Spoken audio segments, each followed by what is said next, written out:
Good afternoon, or should I say evening, morning. Morning? At any rate, I am the Game Master. Pleased to make your acquaintance. Before we begin, there is something I must tell you. You see, my job is to draw you into this world with my voice and cards, which is why I believe it best for you to play with the sound on. In fact, I insist on it. However, as you can see, my voice is subtitled, so you can always read along as well. Now then, are you ready? Let's begin. Welcome to Voice of Cards. You are about to take the first steps of your adventure. Through a realm of sword and sorcery you will travel, battling bloodthirsty monsters as you strive to realize your ambitions. I have every faith you will accomplish great things here. I am merely a witness to your exploits. Now then, your departure draws nigh. May your journey be a safe one.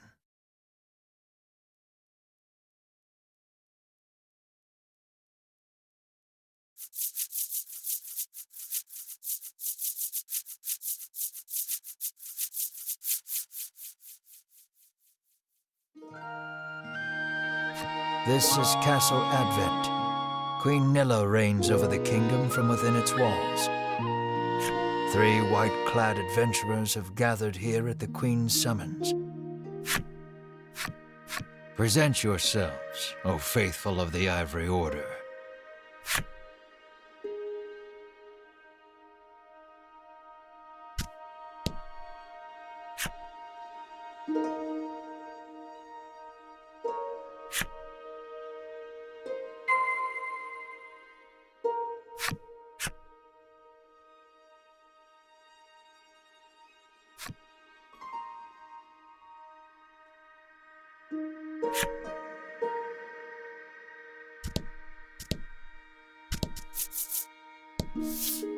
From upon her throne, the Queen regards the adventurers.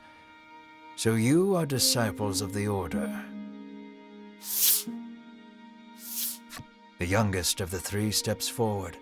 She holds herself with well-born grace. I am Winifred of the Ivory Order, Your Majesty, she says. I lead this fellowship. She bows, glancing to her 2 companions.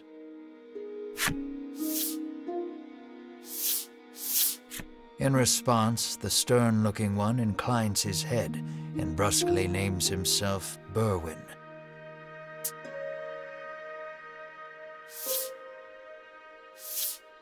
The older man is the picture of courtesy as he genuflects and introduces himself as Hedwyn.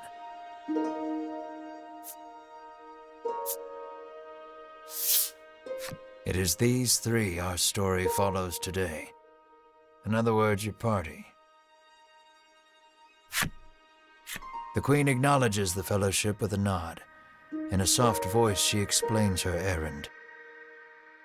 Someone has stolen the royal treasure. I bid you reclaim it. Under normal circumstances, I would entrust this to my soldiers, but I do not wish to spread thin my forces with the recent monster troubles. It seems the troubled Queen has judged she can entrust this matter to none but the Ivory Order, beloved of the people and unmatchable in battle. It is our honor to serve you, Your Majesty, and thus the quest falls to the Fellowship. Short of any clues that could lead them to the culprit, however, they press the Queen for further information.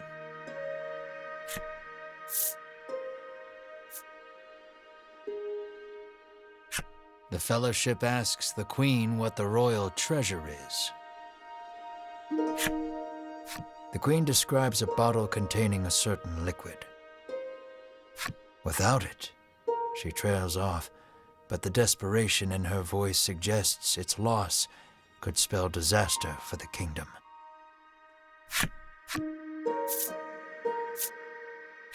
The Fellowship asks the Queen if she knows anything about the thief. The Queen says witnesses might be found at Nexton.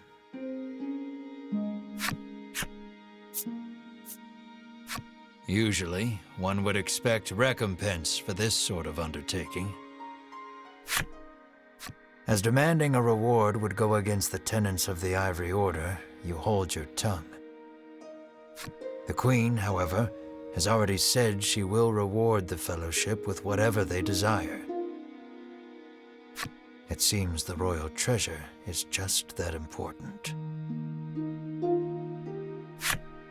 Pray tarry no longer here. I await news of your success. The Fellowship bows and takes their leave.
We can waste no time finding the treasure.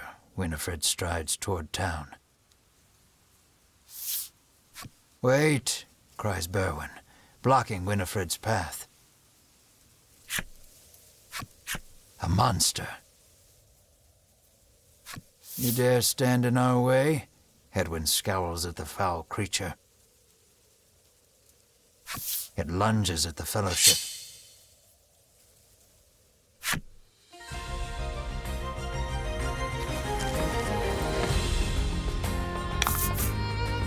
Let's do this.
Winifred heaves a disgruntled sigh as she smooths her rumpled garb.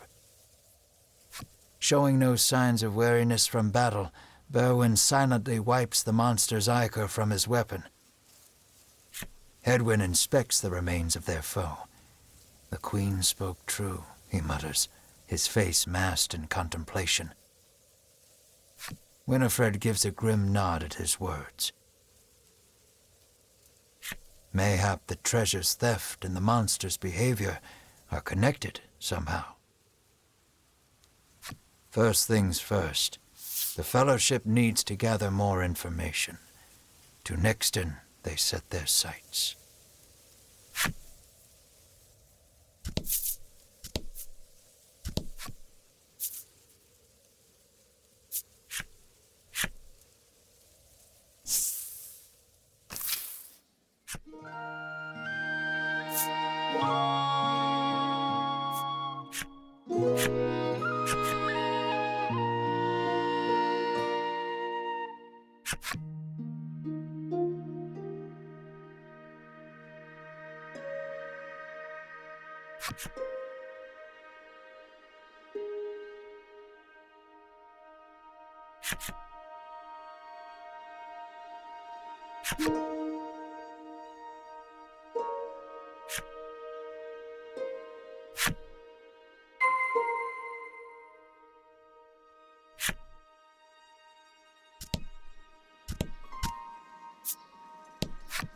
Welcome to Nexton, hails a man.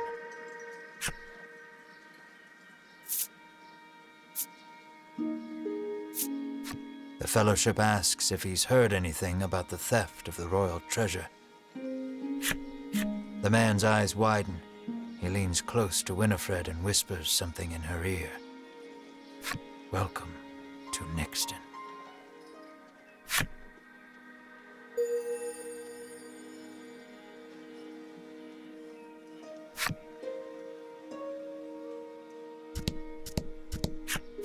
How may I help you?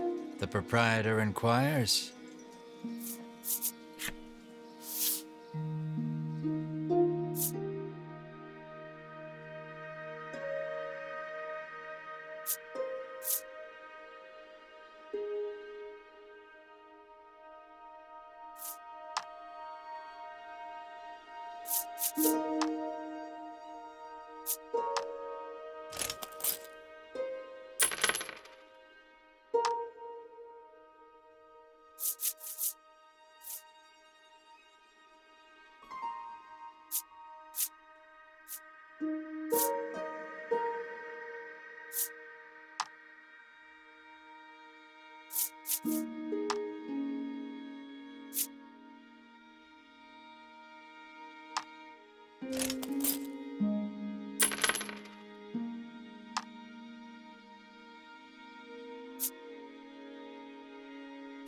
Will that be all?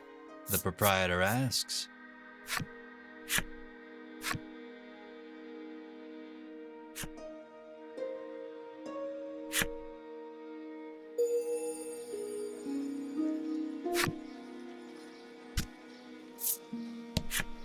I'm too scared to leave town with all those monsters out there, the woman sighs.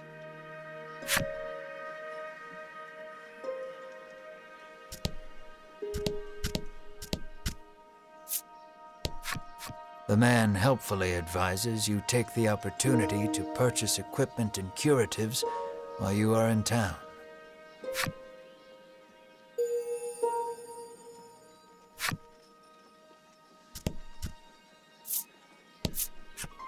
A woman sits hunched over by the side of the road. Upon catching sight of the Fellowship, she calls out for their aid. She's sprained her ankle and needs you to take her to the nearby apothecary.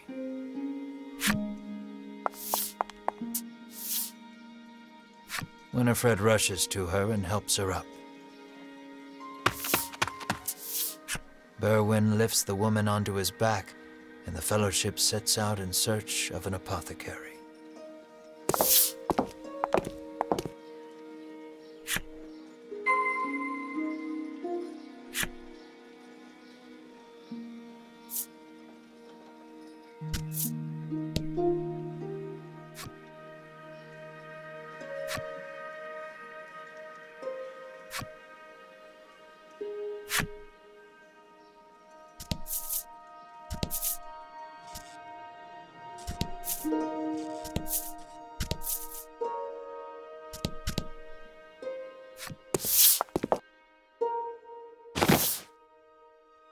You arrive at the apothecary.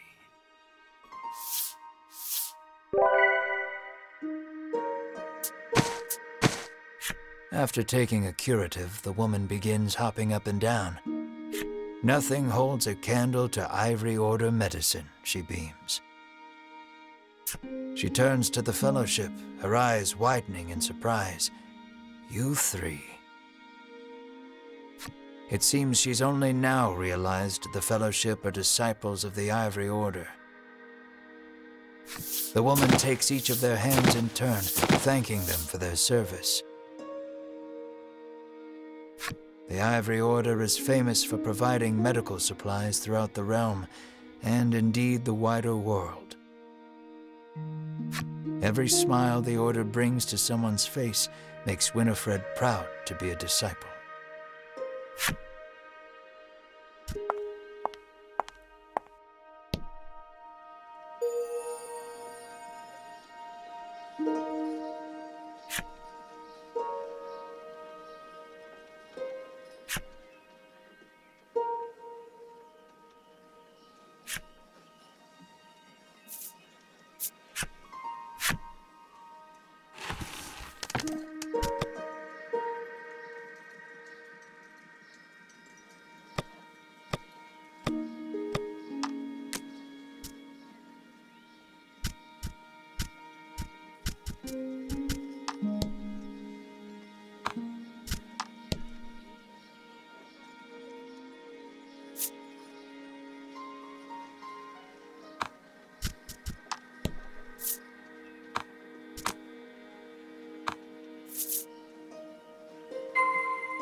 The man claims he saw a suspicious someone leaving the castle grounds carrying what looked to be a medicine bottle. He didn't get a good look at their face, but says they were nothing but skin and bone. The Fellowship thanks the man for the useful information.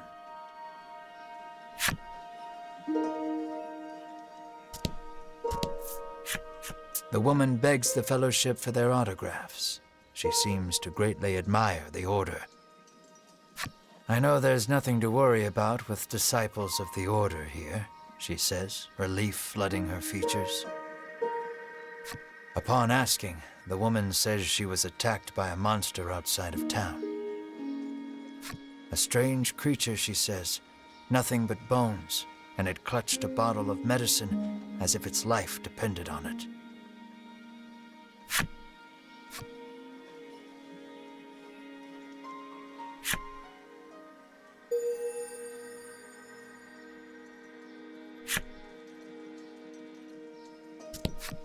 Nothing holds a candle to Ivory Order medicine, proclaims the woman, swigging this curative and that.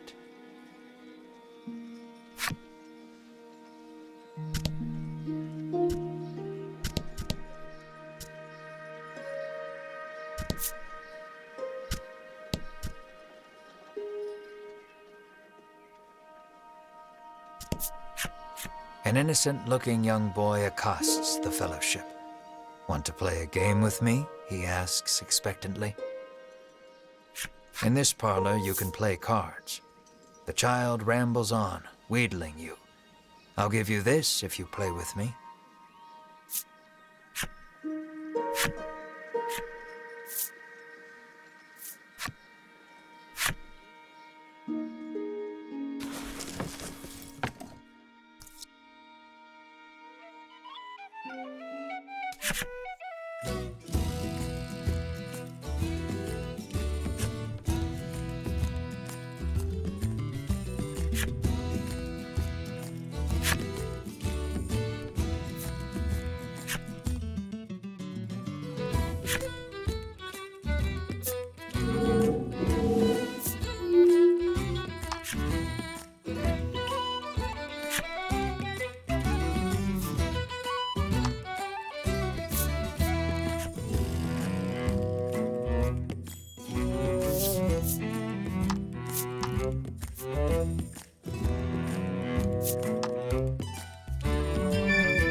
It would be unwise to leave the town with so few leads. Perhaps you'd have the Fellowship ask around for more information.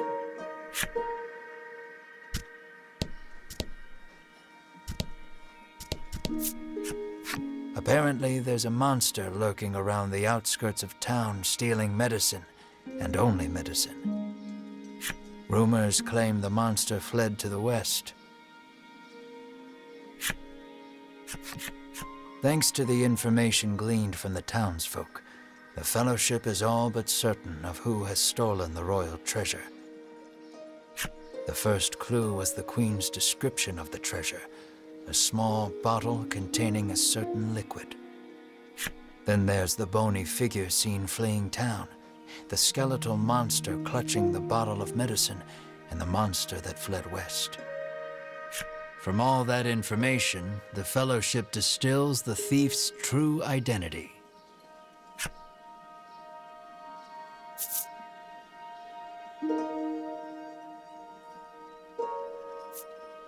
Realization strikes Winifred. I know who our thief is. The monster made of bones, Hedwyn interjects. The one that fled west. Berwin nods in agreement, as if to say, another sage pronouncement from the great and wise Hedwyn. Winifred clears her throat, proclaims that the Fellowship shall head west, out of town, and walks off.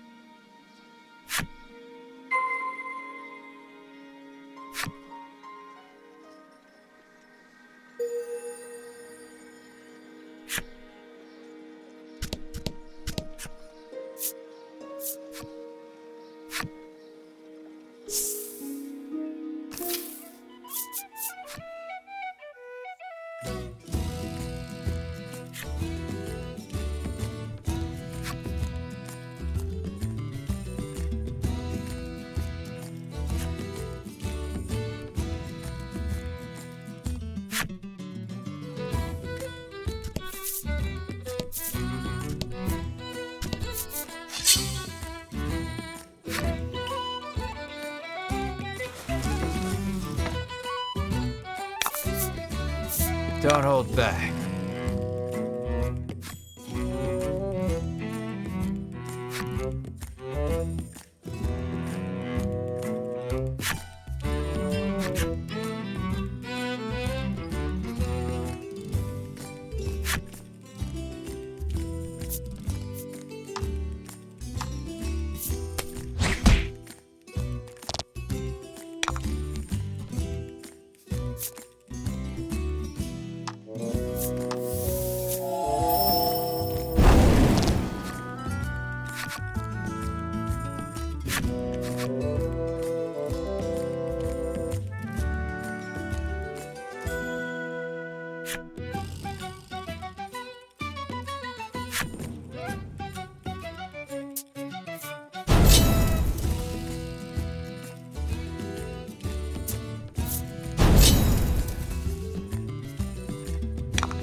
A bizarre rock appeared.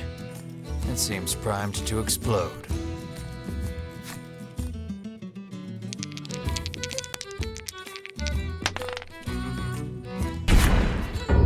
The bizarre rock transformed into a fear rock. The only way out of this fight is through it.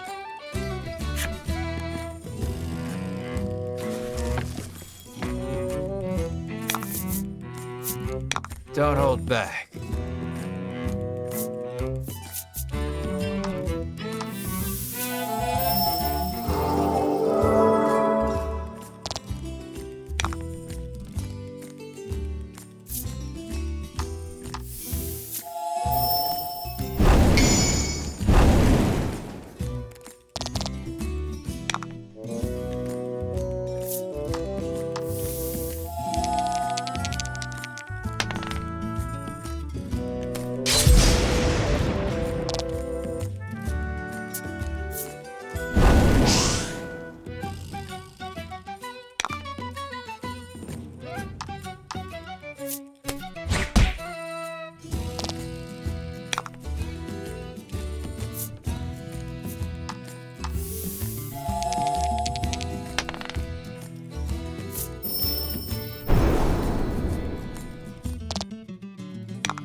Fellowship moves westward, only to be unnerved by the sight of a human figure moving through the trees. The presence of large packs suggests a traveler.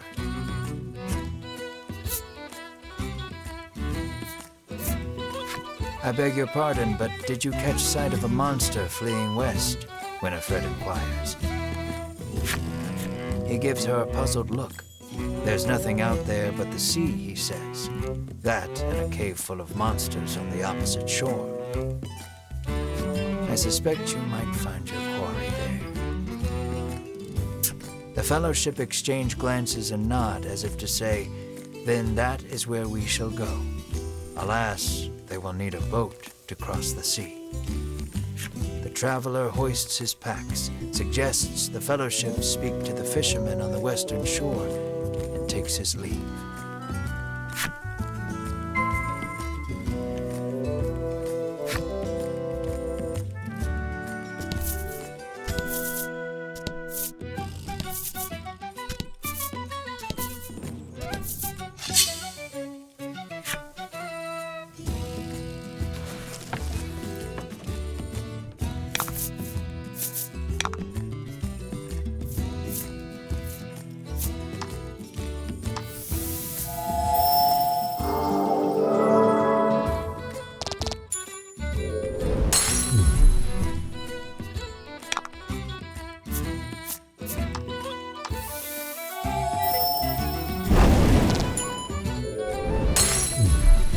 Did great.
Don't hold back.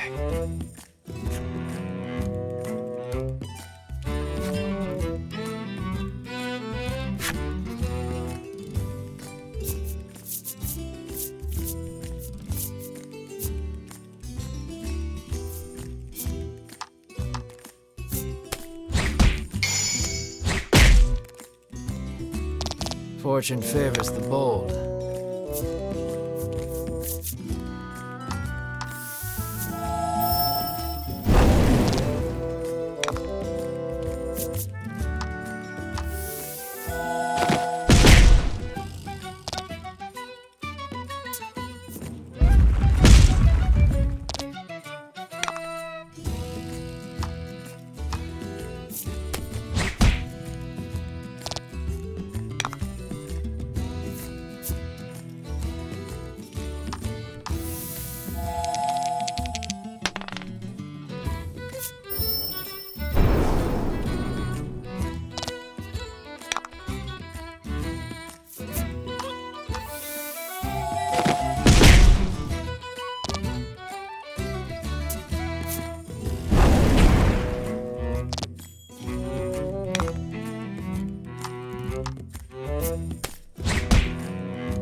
Let's not go there just yet. I haven't quite finished the story for that section, you see.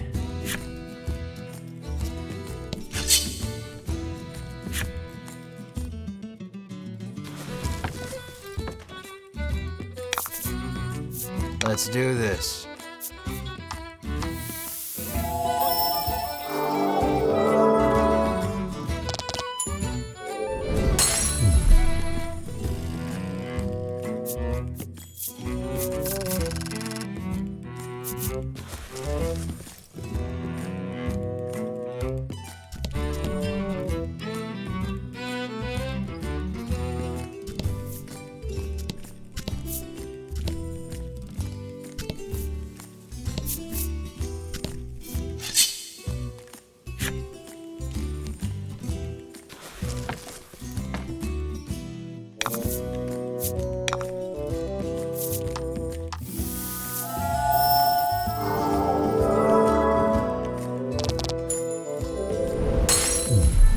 You did great.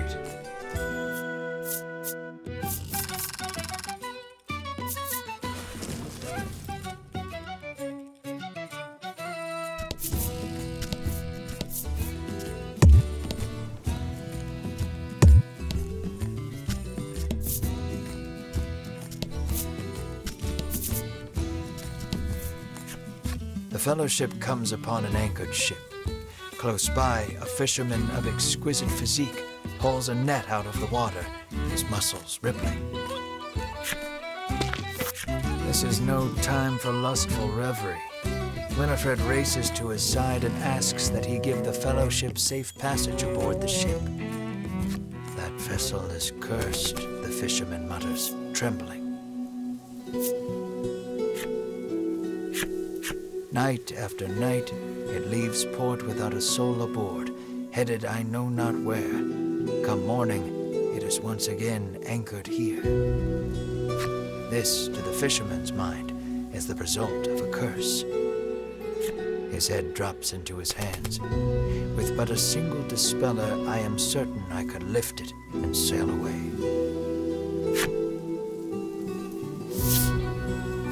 Alas, the Fellowship find themselves without any dispeller. They resolve to return to Nexton and find some.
Thanks for playing, the boy squeals. He hands over the medicine bottle as promised.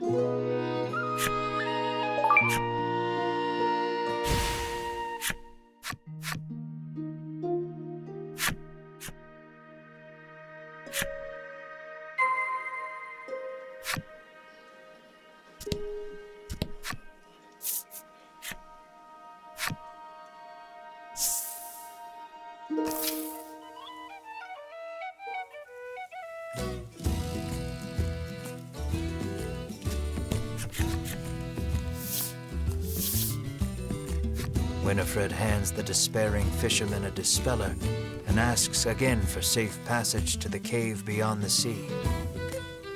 The fisherman snatches up the concoction, so delighted that his pectoral muscles begin twitching. The fellowship politely ignores this fact.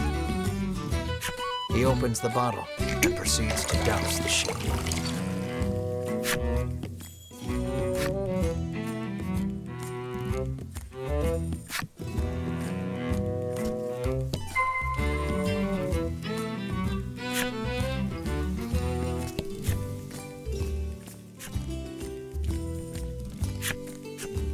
Are you ready to set sail for the cave? The fisherman asks. All right then, just let me know when you're ready, he says cheerily.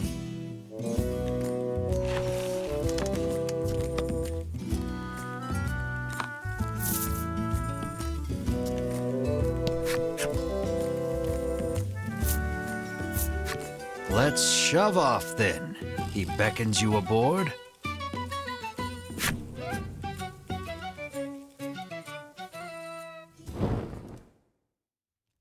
The fellowship arrives at the mouth of a dank cave, its damp, rocky expanse threatening to swallow them. Monsters could come pouring out at any moment. The fisherman has anchored the ship in the cove. Come back here when you're ready to return to the mainland, he says.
About the enemy.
out the enemy.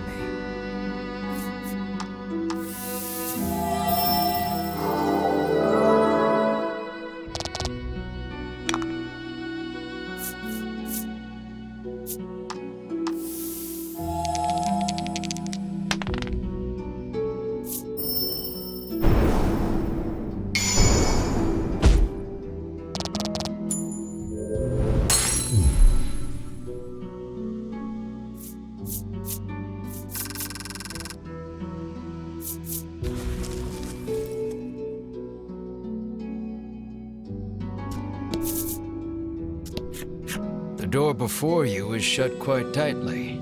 It appears to have a keyhole. The simple key may be of use here.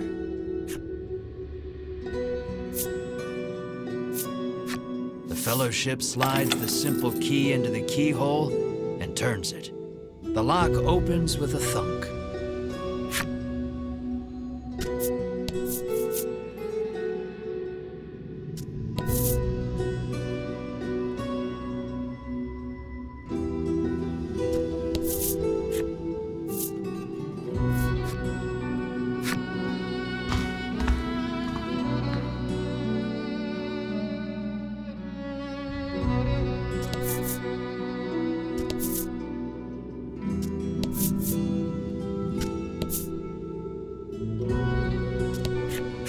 An iron door towers before you. It has rather conspicuous handles.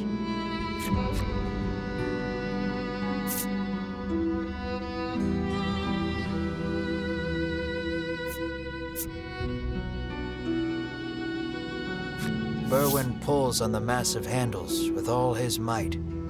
It moves not an inch. Berwin gives the door a roundhouse kick out of pure frustration. As his foot connects, the door trundles to the side. So it was one of those sliding contraptions.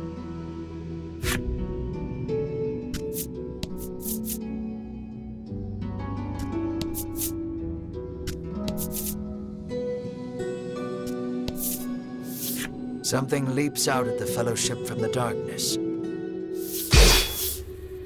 Winifred deftly parries the attack with her staff. Edwin looks fondly at Winifred, only to have his reverie interrupted by Berwin's cry of, "It's coming back."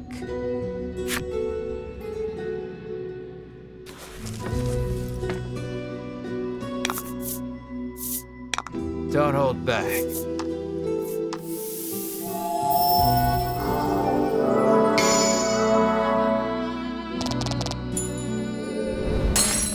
That was lucky.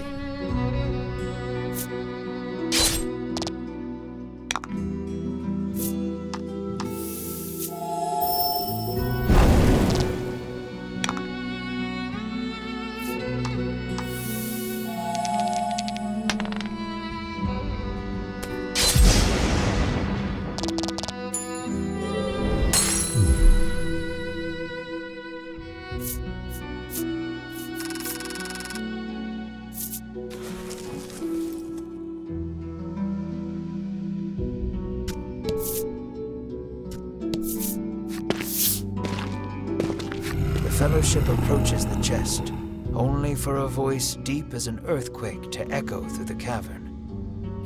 "You shall not have it," a voice growls. The Fellowship warily eyes their surroundings as several somethings leap out of the shadows.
Winifred neatly steps through the fiend's remains and opens the chest. Inside is what appears for all the world to be an ordinary medicine bottle. At last, the royal treasure is in safe hands once more, Hedwyn sighs. Winifred and Berwin nod in agreement.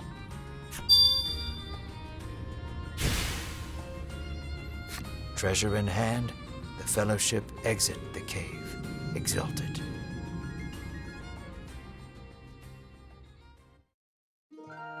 In time, the Fellowship find themselves before the Queen once more. They offer her the retrieved treasure.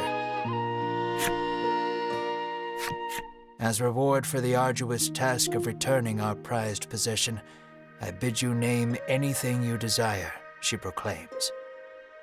She is positively beaming and seems prepared to shower the Fellowship with riches, whether they demand them or not. But at that moment, a massive roar, the likes of which had never been heard before, shakes the entire castle. As the roar recedes, one of the royal guard, pale as a sheet, bursts into the royal hall. He struggles to gather his breath. Just now, over the castle, a dragon, he pants to Queen Nilla. A dragon. So the great evil has returned. Queen Nilla turns her gaze to the sky, dumbfounded. So the monster troubles are connected, Hedwyn says so under his breath, so the Queen does not hear. A profound silence settles over the royal hall. The Fellowship stand tall, unflinching, as though they know what must be done in the face of such a crisis.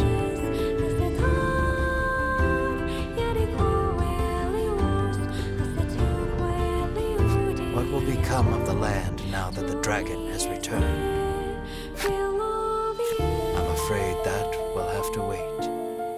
We're all out of time for this portion of the adventure. Don't you worry. We'll continue the tale another time. I look forward to our next session. Until then, I bid you good day. Farewell, friend.